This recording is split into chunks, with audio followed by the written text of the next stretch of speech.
देश की कानून और न्याय व्यवस्था के लिए 1 जुलाई इतिहास के पन्नों में दर्ज होने वाली तारीख है। सोमवार से देश में 3 नए कानून अमल में आ रहे हैं। इन कानूनों को बेहतर तरीके से जो 3 नए कानून हैं, भारतीय नागरिक सुरक्षा संहिता, भारतीय न्याय संहिता और भारतीय साक्ष्य अधिनियम, इन सभी का से क्रियान्वयन शुरू हो गया 1 जुलाई 2024 से सभी इन फोर्स आ चुके हैं।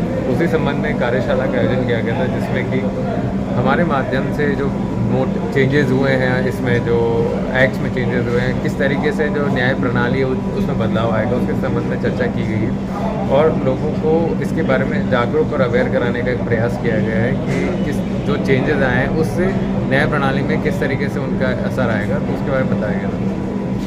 Thank you.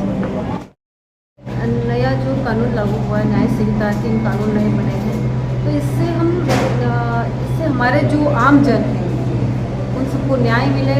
और हम पुलिस विभाग से भी कहना चाहते हैं कि जो पुलिस विभाग को लेकर एक जनता के मन में भय रहता है, तो वो जानकारी के अभाव में ये भय दूर होगा, क्योंकि सभी आम जन को जब ये जानकारी मिलेगी कि इसमें क्या क्या नियम है, क्या क्या जानकारी है, तो उससे सभी को बहुत ही इससे लाभ मिलेगा और इस न्याय को समझकर उस न्याय संहिता का सबको लाभ मिलेगा। आज इस अवसर पे हम हमारे प्रधानमंत्री जी को, हमारे गृहमंत्री जी को बहुत बहुत धन्यवाद देना चाहते हैं कि उन्होंने इस न्याय संहिता में परिवर्तन किया, उसके लिए बहुत बहुत उनका धन्यवाद। महिलाओं के बारे में क्या कहेंगे आप?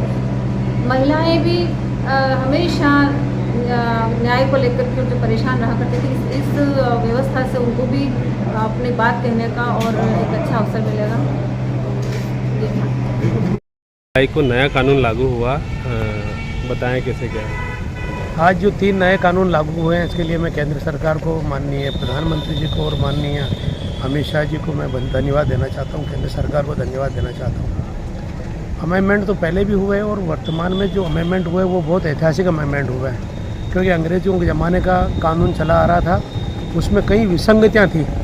उन विसंगतियों को दूर करने का प्रयास केंद्र सरकार ने किया है और बड़ी मात्रा में अमेंडमेंट किए गए हैं। लेकिन कानून तो बनते हैं, बिगड़ते हैं, सब होता है, लेकिन जो प्रशासनिक अमला है उस प्रशासनिक अमले में भी परिवर्तन आना चाहिए, क्योंकि कोई भी अगर व्यक्ति आपके पास आता है तो वो संतुष्ट होकर जाए।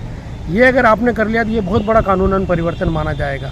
यही कानून आपकी व्यवहारिकता, आपकी बात करने का तरीका, आपको उसको समझाने का तरीका, जिस प्रकार से यहाँ कार्यशाला बुना करके हम लोगों को मोटिवेट करने का जो प्रयास किया गया है, इसी प्रकार से जो व्यक्ति आपके पास आता है, काम लेकर के आता है या समस्या लेकर के आता है, उसको अगर आपने मोटिवेट कर दिया तो यही सबसे बड़ा कानून होगा और यही कानून की सबसे बड़ी सफलता होगी। अन्यथा होता क्या है कि कानून की किताब खुली रहती है और आदमी बार परेशान होता रहता है। इसलिए वैचारिक परिवर्तन, कर्मचारियों में व्यवहारिक परिवर्तन, मानवीय परिवर्तन आना चाहिए और ये अगर परिवर्तन आ गया तो ये कानून जो बने हैं इनका बहुत बड़ा फ़ायदा आम आदमी को मिलने वाला है, ऐसा मेरा मानना है। पुनः माननीय प्रधानमंत्री जी का, माननीय गृह मंत्री जी का और यहाँ जो कार्यशाला बुलाई इसके लिए बहुत सबका धन्यवाद करता हूँ।